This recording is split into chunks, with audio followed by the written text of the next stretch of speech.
If I had to pick the 10 most useful tricks and techniques that a beginner skateboarder needs to learn in their first week of skateboarding, this would be the list. So whenever you first decide to get into skateboarding, it's going to be a good idea to try to gain some knowledge on skateboarding equipment. So the skateboard components themselves, skateboarding shoes, and safety equipment are all going to be things that you're going to want to look into. To make the process a little bit easier, I'll leave some links for you for some videos that you can check out in the description section below. Now, one topic that I can't just gloss over is going to be the importance of safety. You should already know this, but skateboarding is a sport where you're 100% guaranteed to fall down a whole bunch of times. So some people think that they can just ease into it and kind of gradually do more and more on their skateboard and not ever have to worry about falling down, but that is a naive mindset and it's not going to happen no matter how hard you try. However, you don't have to let that scare you because skateboarders have come up with a way to make sure that you can fall down as much as you want while still having a really low risk of getting seriously injured. The first part is that you need to wear protective gear while you're skateboarding. So 100% the most important thing is that you wear a helmet, and then in addition to that, it's also highly recommended that you put on wrist guards, elbow pads, and knee pads. Now second, once you're all padded up, now you need to practice falling down so that way when it happens while you're riding your skateboard, you'll already have developed the muscle memory necessary to do it without getting seriously injured. The easiest way I know is just to find a ledge maybe a foot or two tall and jump off of it a bunch of times, practicing cradling yourself down to the ground as softly as possible, making sure not to land with your elbows or knees fully locked out, and trying to roll out of the fall so that you're bringing your momentum to a stop as slowly as possible. Try jumping off with your body rotated in every possible orientation so that you know what to do in every situation. All right, so once you're feeling really comfortable that you're able to fall down, now it's time to move on to our first technique, which is just being able to roll forward on the skateboard without falling off of it. So there's two main ways of propelling yourself forward on a skateboard, which are pushing off of the ground with your back foot and rolling down an incline, and you're gonna wanna practice both. Pushing the skateboard forward on flat ground is gonna be a lot more predictable, so start there and then we're gonna talk about going down ramps. Now, getting good at pushing is actually a really in-depth topic on its own, so I highly recommend you check out my dedicated video on that topic by clicking the link in the description section below. But just to give you a quick recap, the first thing you want to do is find a surface that you can put your skateboard on that's going to prevent the wheels from rolling back and forth too quickly. So carpet's a good idea, short grass also works good. And then you just want to take some time and work on your balance on one foot. Put one foot on the skateboard and work on staying on the skateboard with just your one foot. Try it again on the other foot as well until you can do this for about 10 seconds with each foot. And then secondly, what you want to do is take your skateboard to the concrete and practice pushing off of the ground with your back foot and riding on the skateboard like this with your front foot over the front wheels, your back foot on the tail, and your feet pointed perpendicular to the board. For the second technique, which is riding down ramps, a good strategy you can use is to start on the flat ground just before the ramp starts and slowly push off like you did before, making sure to get your feet into riding position like we talked about, and then go down the ramp, starting with the smallest one you can find and then working your way up to the taller ones as you feel more and more comfortable.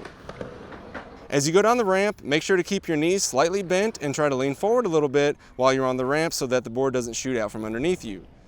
If you start to feel like you're going to fall, the best way to abort the maneuver is to take your back foot off of the board first and run the rest of the way down the ramp. Now, once you've gotten pretty good at keeping your balance while you're riding your skateboard, and now I would say you should spend at least a full day practicing just doing that, but once you got the hang of it, steering is going to be a pretty easy thing to add on to it.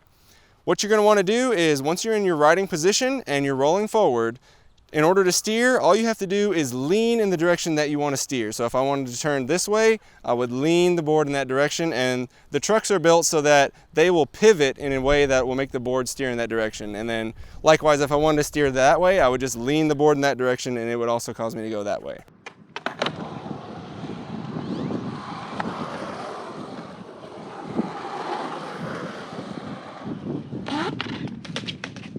Now, this might be the first time in your life that this happens to you, but you're going to start to be afraid of pebbles, because if you hit a pebble with your tiny little skateboard wheel, your skateboard comes to a complete stop and then you fall to the ground. So keep an eye out for those.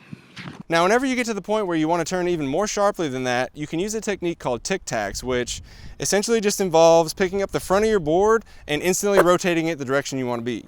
So in order to do it, what you're going to do is have your feet positioned like we had before in riding position. Make sure your back foot is on the tail, and then you're going to rotate your upper body in the direction that you want to turn first, and then follow it up by picking up your front leg a little bit and allowing your board to fall in line with the way your upper body is rotated. So if I want to turn to the right, I throw my shoulders to the right, pick up my front foot, and then it'll align itself. So same thing if I wanted to go the other direction. I would just turn my shoulders, pick up the front of the board, and it'll align itself to go that direction. So once you get pretty good at doing tic-tacs, you're gonna find out that doing tic-tacs is an additional way of gaining speed.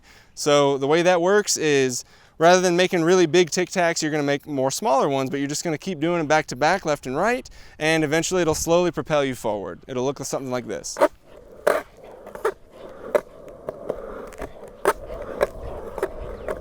So now the third thing you're going to want to learn during your first week of skateboarding is how to come to a stop.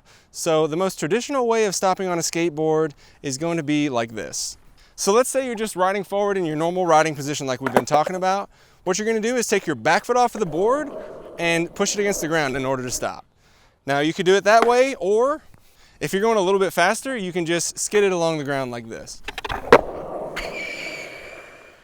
Now, if you use that second technique too much, it's going to wear a big hole in the bottom of your shoe, so try to use the first technique whenever you can. Now, if you find yourself in a situation like we were before when we were going down the ramp and you need to get off your skateboard immediately, you always want to resort to your backup plan, which is just to jump off your board completely, taking your back foot off first and then your front foot.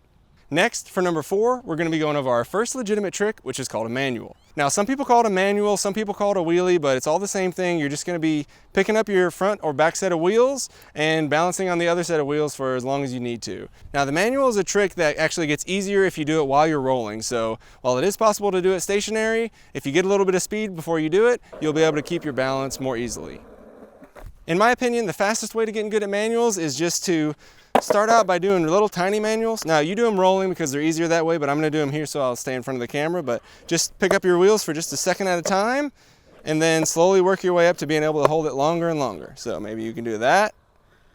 And then eventually you'll be able to hold the manual for as long as you want.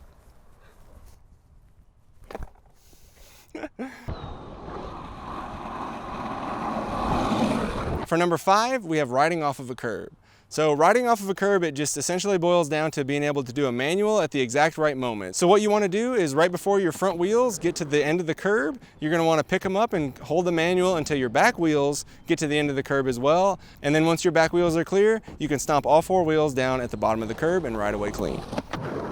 For number 6, we have a technique that I call the throwdown, but it's also sometimes called a running start. So what this is for is if you have your board in your hand and you want to just start going fast really quickly without having to set your board down, get your front foot on it, push off a bunch of times, you can just basically take off running. You have your board in your hand and you can just throw it to the ground and start running on it. So it'll look like this. So a good practice step that you can use to work your way up to being able to do the throwdown, as well as the next trick we're about to learn, is going to be taking your board, just set it on the ground, and then practice kind of running up to it, jumping off of your back foot and landing on the board over top of the wheels and rolling forward. Once you've gotten the hang of being able to do that, now you can work on your throwdown. So I go over this in detail in my pushing video, but just to give you a quick recap, you're going to take 3 steps starting with your back foot. So my back foot's to my right foot, so I'm going to take 1, 2, 3, and then on your 4th step, you're going to be in a position to where your front foot is ready to step forward onto the board. You're just going to drop your board into place and step on it with your front foot, and then you'll be able to put your back foot on it afterwards. So if we were doing that at full speed, I'm going to do 1, 2, 3, boom, jump on it with my front foot and roll forward. Number 7 is a trick called a caveman. Now a caveman is pretty similar to the throwdown, but this time instead of taking your board and letting it hit the ground before you step on it, this time we're going to take the board and throw it into the air and put our feet on it before it hits the ground. So the easiest version of a caveman is called a nose grab caveman. So we're going to take the nose of the board and grab it with our front hand, and then we're going to do like before. We're going to take 3 steps starting with our back foot and jump off of our back foot this time. And at the same time, we're going to throw this board out and bring it back in and kind of throw it into the air like that, so that way we have a platform to jump on. And if we time it just right, we're going to jump on the board and land on it and roll away. So we're going to be taking 3 steps, 1, 2, 3, land with your feet over top of the wheels and roll away. All right, so now for number 8, now this one's pretty easy, but it involves whenever you need to pick up your board off of the ground rather than just kind of bending down and picking it up like that. It looks a little bit cooler if you pop it up into your hand using your foot. My favorite way of doing it is using my back hand and my back foot, holding my hand out in front like this with my palm facing out, and then just kicking the board down with my back foot until it gets into my hand. Now, if you want to do the more lazy version of this, you can pop it a little less hard and it'll stay on the ground. My favorite way to do it is to pop it all the way up into my hand. so I don't have to bend down at all. And it just kind of makes you look like you've been skateboarding for a little while, and it's fun to do. Now for number 9, I would be completely remiss if I didn't get you into a half pipe at least once during this video. It is my personal favorite type of skating, and I think that everyone can benefit from learning how to skate a mini ramp. Now at first this is gonna feel really awkward, and you might feel like it's a type of skating you don't want to do, but trust me, it only takes about 30 minutes of practice total before it feels just as easy as riding on flat ground. It's not that bad. So give it an honest shot and try to get the hang of this. So the first technique that we're gonna be learning on the half pipe is called pumping, and we're just gonna use it to go up one side of the ramp and then back down and then up the other side of the ramp and then back down, and we're gonna just be able to keep doing that back and forth over and over. So what you wanna do is start down at the bottom of the ramp and get ready to push off like you're about to ride on flat ground. Push off, get your feet in riding position, and then whenever you start to go up the ramp, make sure your head's facing forward and that your knees are a little bit bent, and then kind of lean your body so that it's always staying as perpendicular to the ramp as possible. So if you're going forward up the ramp, make sure you're leaning back a little bit. If you lean back too much, it's perfectly okay. The board will shoot out from under you and you can generally catch yourself on your feet. But if you don't lean back far enough, the board is going to shoot out from under you in the opposite direction. It's going to be a lot more dangerous. So try to prefer leaning back to leaning forward too much. But whenever you get to the top of the ramp, assuming the board hasn't shot out from under you, what you want to do is bend your knees a little bit, turn your head to face back down towards the bottom of the ramp, and then just roll fakie back down the ramp. Now, whenever you get to the other side of the ramp, it's going to be a pretty similar process. You're going to keep your feet in riding position. You're going to keep your head pointed towards the top of the ramp until you get to the top of it.